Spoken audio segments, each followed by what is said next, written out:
গিরি দেখা কিন্তু মুসলমানের কোনো কাজে লাগাইতে পারি না। আমি ওয়াজ শুনতে যাব না। রাসূলুল্লাহ সাল্লাল্লাহু আলাইহি সাল্লাম বলেছেন, অবশ্যই কিয়ামতের পূর্বে এমন একটি সময় আসবে যেই সময় চতুর্দিকে মূর্খতা ছড়িয়ে পড়বে এবং এই মূর্খতার কারণে সেখান থেকে মানুষের জ্ঞান চলে যাবে, জ্ঞান উঠিয়ে নেওয়া হবে। ওয়াজ মাহফিল যেহেতু একটি দ্বীনি বিষয়, তাই দ্বীনের অন্য অন্য বিষয়ের মতো এক্ষেত্রেও রাসূলুল্লাহ সাল্লাল্লাহু আলাইহি সাল্লাম, সাহাবায়ে কেরাম ও সালফে সালেহিনদের অনুসরণ করা জরুরি। রাসূলুল্লাহ সাল্লাল্লাহু আলাইহি সাল্লাম বলেন, আমি আমার উম্মতের একটি বিষয়কে দাজ্জালের চেয়েও বেশি ভয় করি। কারণ সাহাবীরা বলেন, ইয়া রাসূলুল্লাহ সাল্লাল্লাহু আলাইহি সাল্লাম, সেটা আবার কি? রাসূলুল্লাহ সাল্লাল্লাহু আলাইহি সাল্লাম বলেন, সেটা হলো বিপদগামী ও পথভ্রষ্ট আলেম।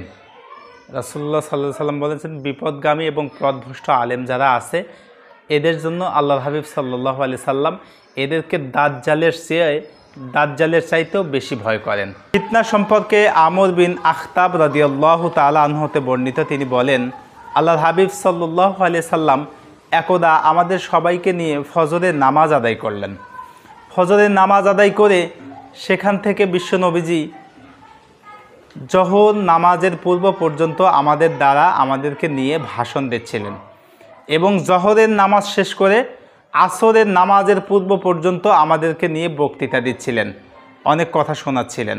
এরপরে আসরের নামাজ শেষ করে মাগরিবের নামাজের পূর্ব পর্যন্ত বিশ্বনবীজি আমাদেরকে নিয়ে বক্তৃতা দিচ্ছিলেন, আমাদেরকে ভাষণ শোনাচ্ছিলেন। এই যে ভাষণ শোনাচ্ছিলেন, এই দীর্ঘ সময়ের ভাষণের মধ্যে আল্লাহর হাবিব সাল্লাল্লাহু আলাইহি সাল্লাম কিয়ামতের পূর্ব পর্যন্ত যা হবে তাই সমস্ত কিছু তিনি বলে দিয়েছেন।